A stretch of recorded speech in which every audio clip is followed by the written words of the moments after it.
अस्सलाम वालेकुम फ्रेंड्स। नाम है सिदरा, मायनी है बेरी का एक दरख्त। नाम है सकीना। सकीना नाम के मायनी है सुकून और इत्मीनान। नाम है आलिया। आलिया नाम के मायनी है बुलंद मुर्तबे वाली। नाम है हदीका। हदीका नाम के मायनी है बागीचा।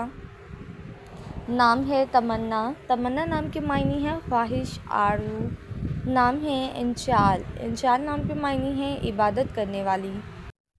नाम है हाइफा। हाइफा नाम के मायने है प्यारी और ख़ूबसूरत। नाम है किरत। किरत नाम के मायने है खुदा की तस्बीह करने वाली। नाम है समरीन, मायने है कीमती और नायाब।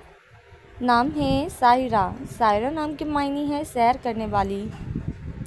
नाम है इंचा। इंचा नाम के मायने है इबादत करने वाली। नाम है अमीज़ा। अमीज़ा नाम के मायने है अच्छी खसूसियात रखने वाली। नाम है बिशरा, मायने है खुशखबरी देने वाली।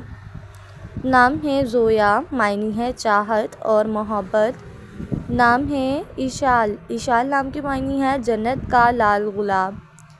नाम है सबरीना। सबरीना नाम के मायने है शहज़ादी, मलिका। नाम है दारिया। दारिया नाम के मायने है नहायत रहीम।